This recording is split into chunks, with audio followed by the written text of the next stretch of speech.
नमस्कार, आरआरसी नेटवर्कच्या लेटेस्ट बातमीपत्रात आपले स्वागत। 2 लाखांपेक्षा अधिक दर्शकांनी आरआरसी डिजिटल अकोला हे यूट्यूब चॅनल सबस्क्राइब केले आहे। तेव्हा तुम्ही कसली वाट पाहत आहात? तुम्ही पण सबस्क्राइब करा आणि बेल आयकॉन क्लिक करत आरआरसीच्या बातम्या निरंतर पहा। अशा आहेत आजच्या हेडलाईन्स। हेडलाइन्स प्रस्तुत करता the smart electronics mall, MV sales, Kholeshwar road, Akola. अच्छा प्रोडक्ट, अच्छी क्वालिटी। हिंदू जागृत झाला, पण राजकारण्याने पोळी शेकली। गोवंश चोरीच्या प्रकरणात तडीपाराचा समावेश कसा?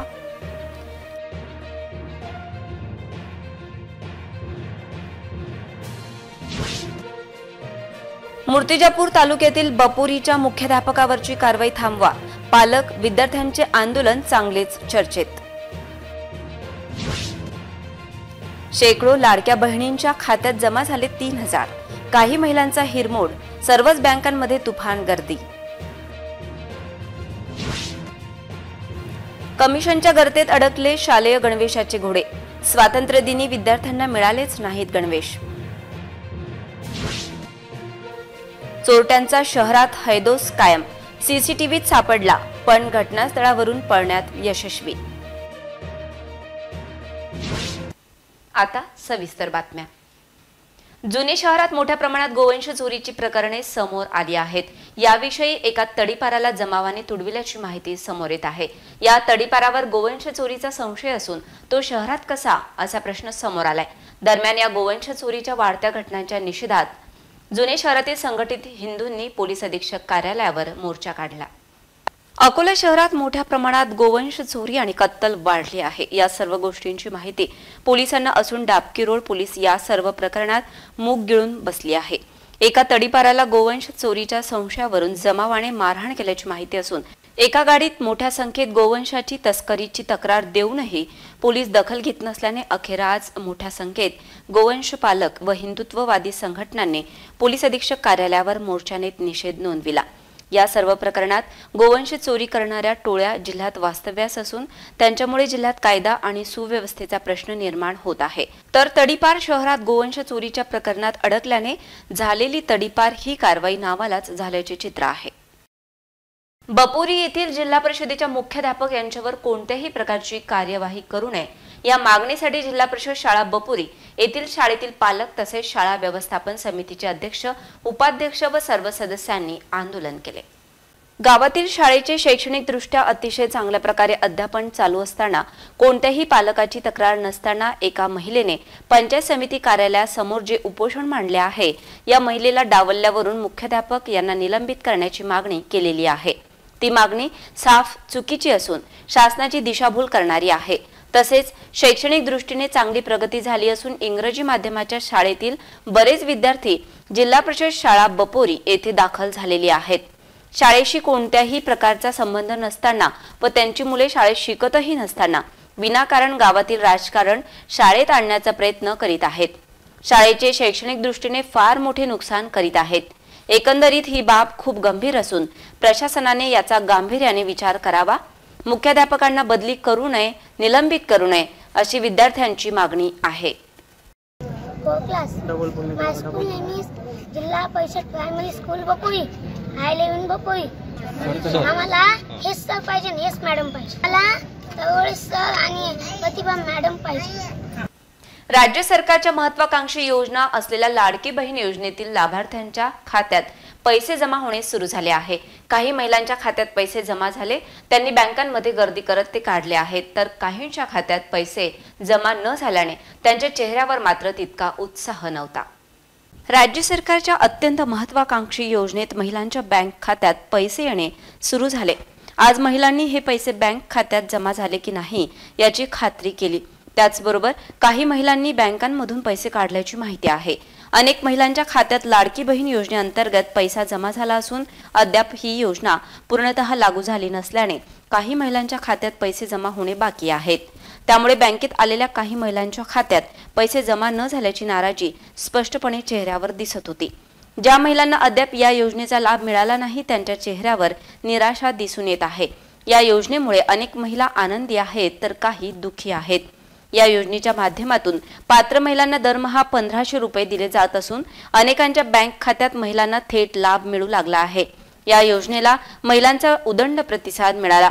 31 जुलैपर्यंत अर्ज केलेल्या पात्र महिलांच्या खात्यात 3000 रुपये जमा करण्यात आले आहेत। या योजनेअंतर्गत 17 ऑगस्टपर्यंत महिलांना सन्मान निधी मिळणार आहे। लाडकी बहिणीचे 3000 रुपये मला आलेले आहेत। मी खुश आहे आणि माझा भाऊ माझ्या पाठीशी उभा आहे। 3000 रुपये भेटल्यामुळे मला खुशी आहे। मी त्याच्यापासून साडी वगैरे सगळं घेऊ शकते।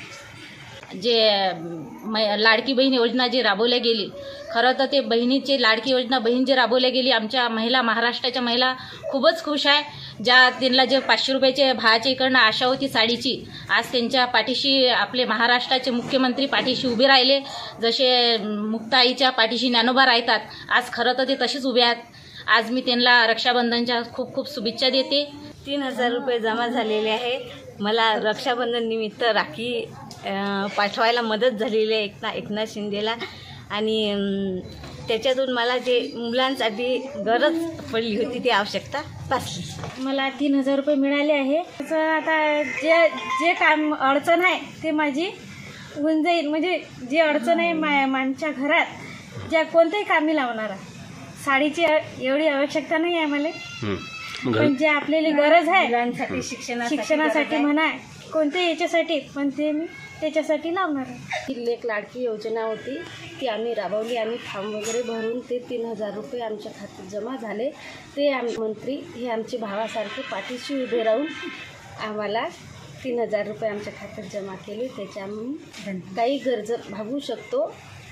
धन्यवाद। त्याच्यामुळे आम्हाला खूप खुशी वाटते। राज्य सरकारने शालेय गणवेश विद्यार्थ्यांना देण्याचे वचन दिले होते, पण स्वातंत्र्य दिनाच्या दिवशी तरी किमान आपल्या पाल्याच्या अंगावर शालेय गणवेश असेल अशी अपेक्षा पालकांची फोल ठरली। त्यामुळे शालेय गणवेश वाटप होणार की नाही असा प्रश्न कायम असताना यात भ्रष्टाचार झाला काय असा प्रश्न विचारला जात आहे। शाळा सुरू होऊन काही महिने उलटल्यानंतरही महापालिकेचे विद्यार्थी मात्र गणवेशाविनाच राहिले आहेत। महापालिकेच्या विद्यार्थ्यांना स्वातंत्र्य दिनाला आणि प्रजासत्ताक दिनाला जुन्या शालेय गणवेशातच राष्ट्रध्वजाला मानवंदना द्यावी लागत आहे। महापालिकेच्या प्राथमिक आणि माध्यमिक शाळेतील विद्यार्थ्यांचा गणवेशाचा घोळ दरवर्षीप्रमाणे यंदाही सुरूच आहे। स्वातंत्र्य दिनाला जुन्या गणवेशातच राष्ट्रध्वजाला मानवंदना द्यावी लागली।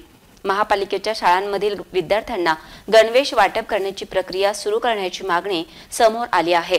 राज्य स्तरावरचा हा प्रश्न असून यात मोठा घोळ झाल्याने वाटप रखडल्याची माहिती आहे। त्यामुळे पालक व विद्यार्थी मात्र त्रस्त आहेत। केंद्रीय मंत्री संसदेत सांगतात की 60 किलोमीटरच्या आतील रहिवासी असलेल्या नागरिकांना टोल द्यावा लागणार नाही। त्याची माहिती विचारणाऱ्या पत्रकाराला टोल कर्मचाऱ्यांनी बेदम मारहाण केल्याची माहिती समोर आली आहे। गडकरी साहब का स्टेटमेंट है, हमारे नेता है गडकरी हमारे नेता है। गडकरी ने बोला गडकरी ने क्या बोला कि 60 किलोमीटर आने के किसी को टैक्स लगेगा नहीं। पास निकाल लो, आधार कार्ड बताओ, गाड़ी छोड़ो। मैं आधार कार्ड बता रहा। ऐसे ही वीडियो है, 60 किलोमीटर के यहाँ नहीं लगता है ना टोल, बनते रहिए। आधार कार्ड बताया ना आपको, 60 किलोमीटर के अंदर फ्री है टोल। 60 किलोमीटर का अंदर 60 किलोमीटर के अंदर फ्री कर दिया। कहीं फ्री नहीं है, ऑल इंडिया में पता कर लीजिए, कहीं फ्री नहीं है। शंकर जोगी हे अकोल्यातून जात असताना कुरणखेड टोल नाक्यावर त्यांनी केंद्रीय मंत्र्यांनी संसदेत सांगितले की 60 किलोमीटर अंतरावर रहिवासी असलेल्यांना टोल देण्याची गरज नाही। त्यामुळे तुम्ही माझे आधार कार्ड पहा व मला टोल माफी करा म्हणणाऱ्या पत्रकार शंकर जोगी यांना टोल कर्मचाऱ्यांनी बेदम मारहाण केली। या प्रकरणात पोलिसांनी देखील गुन्हा दाखल करताना कंजूसी केल्याचे चित्र आहे। पत्रकार शंकर जोगी यांना बेदम मारहाण करण्यात आली। त्यांना मुकामार तर आहेच, त्याचबरोबर डोक्याला गंभीर दुखापत व हात फ्रॅक्चर झालाय।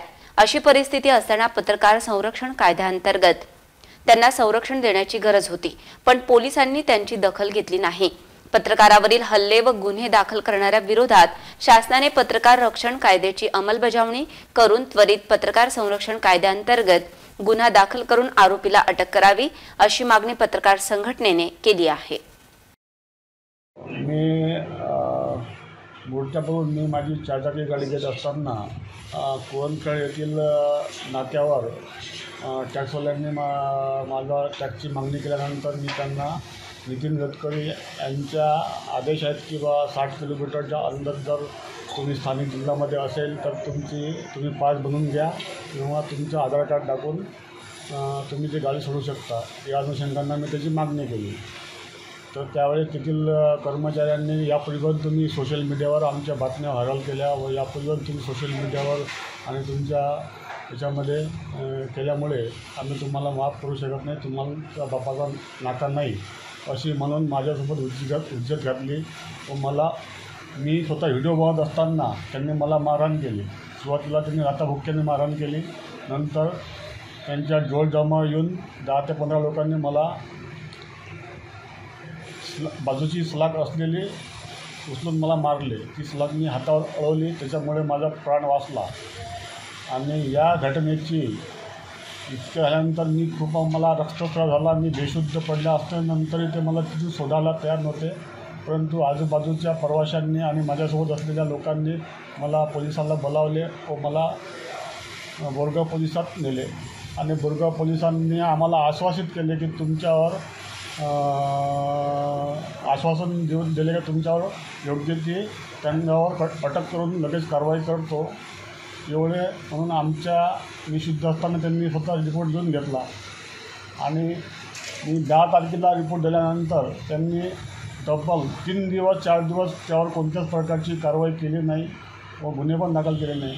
शेवटी आमची पत्रकार मंडळी आणि शिष्टमंडळ बोरगाव मंजूला गेल्यानंतर त्यांनी मोठ्या मुश्किलने गुन्हे दाखल केले.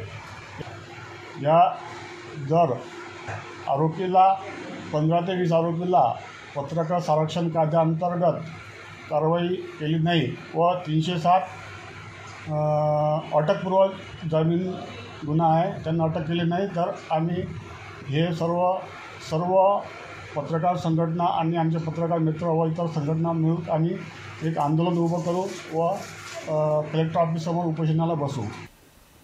कोलकात्यातील मेडिकल कॉलेजमधील निवासी महिला डॉक्टरवर अत्याचार करून तिची हत्या करण्यात आल्याच्या घटनेचे पडसाद अकोल्यातही उमटणे सुरू आहे. जीएमसीतील निवासी डॉक्टरांनी आज कलेक्टर ऑफिस समोर आंदोलन केले.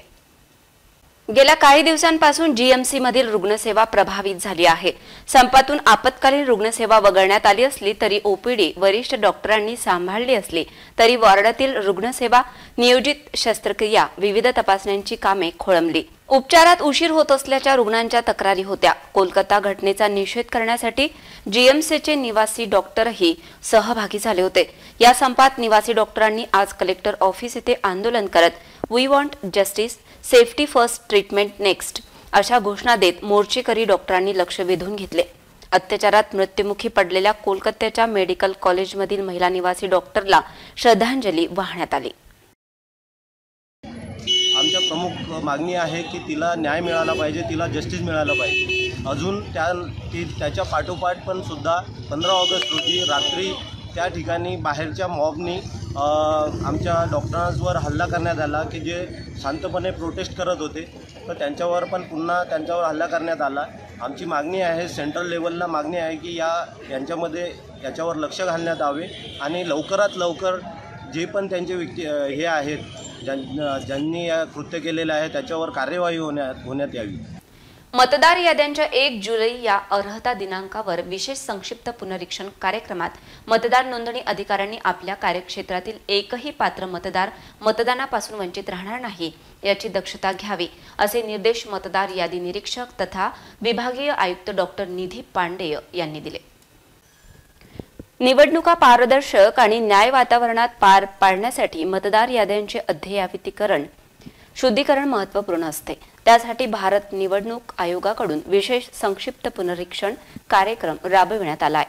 मतदार यादीत कोणत्याही प्रकारची त्रुटी राहणार नाही व एकही पात्र मतदार येत्या निवडणुकांमध्ये मतदानापासून वंचित राहणार नाही याची दक्षता घ्यावी असे निरीक्षक श्रीमती पांडेय म्हणाल्या. जिल्हाधिकारी कार्यालयाच्या लोकशाही सभागृहात आयोजित मतदार यादी पुनरीक्षण कार्यक्रम आढावा बैठकीत त्या बोलत होत्या. यावेळी जिल्हाधिकारी अजित कुंभार, जिल्हा परिषद मुख्य कार्यकारी अधिकारी बी वैष्णवी, विभागीय उपायुक्त संजय पवार, उपजिल्हा निवडणूक अधिकारी महेश परंडेकर, श्याम देशमुख, सर्व मतदार नोंदणी अधिकारी तथा उपविभागीय अधिकारी व राजकीय पक्षांचे प्रतिनिधी उपस्थित होते. अकोला जिल्ह्यात मतदार संख्या ही 15,88,000 इतकी असून त्यात पुरुष 8,16,000, महिला 7,71,000, तृतीयपंथी 47, दिव्यांग 15,462, सर्व्हिस मतदाता 3,335 व 80 वर्षांवरील मतदारांची संख्या 39,764 आहे. मतदार केंद्रांची संख्या 1,741 इतकी आहे. विधानसभा निवडणुकीसाठी प्रहार व वंचित बहुजन आघाडीला नव्याने चिन्ह मिळाले आहे. प्रहार जनशक्ती पक्षाला बॅट तर वंचित सिलेंडर या चिन्हावर निवडणूक लढणार आहेत. आगामी विधानसभा निवडणुकीसाठी सर्वच राजकीय पक्षांच्या नेत्यांच्या सभा आणि फेऱ्या सुरू आहेत. अशा स्थितीत वंचित बहुजन आघाडीने होकार दिलाय. महाराष्ट्र विधानसभा निवडणुकीसाठी निवडणूक आयोगाने वंचित बहुजन आघाडी या नव्या चिन्हासह निवडणूक लढणार आहे. ज्यामध्ये वंचित बहुजन आघाडीला गॅस सिलेंडर, डोक्यावर उसाचा गठ्ठा, रोड रोलर चिन्हाचा समावेश करण्यात आला होता. हे पाहून मतदारांमध्ये संभ्रम निर्माण झाला होता. बहुजन आघाडी प्रकाश आंबेडकर यांनी निवडणूक आयुक्तांना गॅस सिलेंडर किंवा रोड रोलर चिन्ह देण्याची मागणी केली होती. त्यानंतर आता विधानसभा निवडणुकीसाठी वंचित बहुजन आघाडीला गॅस सिलेंडर चिन्ह देण्यात आले आहे. संपूर्ण राज्यात वंचित बहुजन आघाडीला गॅस सिलेंडर चिन्हावर निवडणूक लढवता येणार आहे. तर बच्चू कडू यांच्या प्रहार जनशक्ती पक्षाला बॅट हे चिन्ह मिळाले आहे. अकोला रामदासपेठ पोलीस स्टेशन अंतर्गत येणाऱ्या मनकर्णा प्लॉटमध्ये 15 ऑगस्टच्या रात्री व्हरायटी पाईप फिटिंगच्या फरशा चोरीला गेल्याची घटना उघडकीस आली आहे. अज्ञात चोरट्याने शटर तोडून दुकानात प्रवेश केला. ही संपूर्ण घटना सीसीटीव्ही कॅमेऱ्यात कैद झाली. विशेष म्हणजे हा अज्ञात चोरटा तब्बल 2 तास दुकानात बसून होता आणि मोबाईल बघत राहिला. या अज्ञात चोरट्याने दुकानातून एक ॲपल मोबाईल आणि काही पैसे चोरले. दुकानातील सर्व सामान आयशर कारमध्ये घेऊन जाण्याची त्यांची योजना होती. लोक खडबडून जागे झाले. या भीतीने चोर तेथून पळून गेले. दुकानातील संपूर्ण माल गाडीत भरून पळून जाण्याचा चोरांचा हेतू होता. मात्र त्यांचा हा बेत उधळला गेला. पुन्हा पाहूया आजच्या हेडलाईन्स. हेडलाइंस प्रस्तुत करता the smart electronics mall, MV sales, Kholeshwar road, Akola. अच्छा प्रोडक्ट, अच्छी क्वालिटी. हिंदू जागृत झाला पण राजकारण्याने पोळी शेकली. गोवंश चोरीच्या प्रकरणात तडीपाराचा समावेश कसा?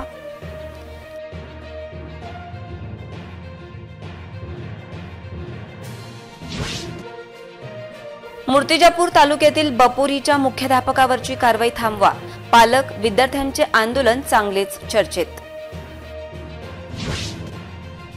शेकडो लाडक्या बहिणींच्या खात्यात जमा झाले 3,000. काही महिलांचा हिरमोड. सर्वच बँकांमध्ये तुफान गर्दी. कमिशनच्या गर्तेत अडकले शालेय गणवेशाचे घोडे. स्वातंत्र्यदिनी विद्यार्थ्यांना मिळालेच नाहीत गणवेश. चोरट्यांचा शहरात हैदोस कायम. सीसीटीव्हीत सापडला पण घटनास्थळावरून पळण्यात यशस्वी. बातम्यांसाठी तुम्ही पाहत रहा RRC न्यूज. तुमच्या मोबाईलवर नोटिफिकेशन मिळण्यासाठी सबस्क्राईब करा RRC चे YouTube चॅनल. लाईक आणि फॉरवर्ड करा RRC डिजिटल अकोलाचे हे न्यूज बुलेटिन. पुन्हा भेटूया ताज्या बातम्यांसह नवीन बातमीपत्रात. तोवर नमस्कार.